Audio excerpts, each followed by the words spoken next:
নতুন মা দরকার, যে তোকে নিজের মেয়ের মতো দেখবে, ঘরের যত্ন নেবে। তোমার যা ভালো মনে হয় বাবা।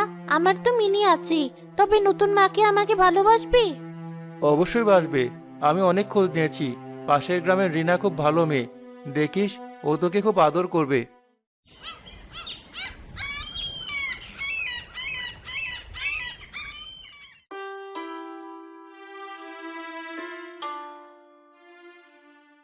ও মা, এই ফুটফুটে মেয়েটাই বুঝি ছুটকি, একদম পরীর মতো। এসো মা, আমার কাছে এসো।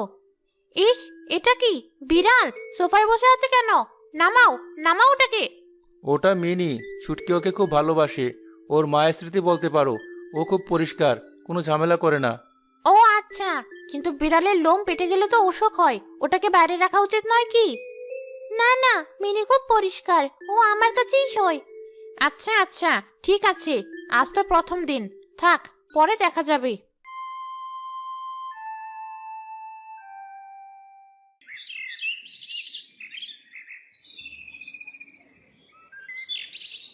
মা, আমার খুব খিদে পেয়েছে, ভাত দাও, স্কুলে যাব।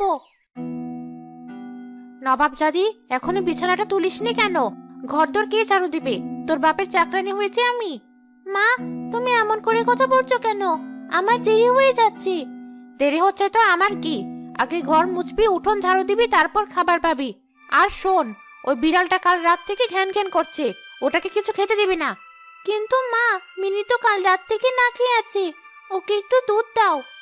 বিড়াল পালার শখ, নিজে খেতে পাস না আবার বিড়াল? ওটাকে আজ আমি বাড়ি থেকে বের করে দেব। সারাদিন ম্যাও ম্যাও করে, অসহ্য। দুধের অনেক দাম, বিড়ালের পেছনে নষ্ট করার টাকা আমার নেই। দোহাই মা, মিনিকে খেতে দাও, আমি সব কাজ করে দিচ্ছি, আমার ভাতের ভাগ থেকে ওকে দেব। ঢং দেখলেই গা জ্বলে। শোন, তোর বাপ ফিরলে যদি কোনো নালিশ করিস, তবে তোকে আর তোর ওই বিড়ালকে বস্তায় ভরে নদীতে ভাসিয়ে দেব, মনে থাকে যেন। আমি কাউকে কিছু বলবো না মা।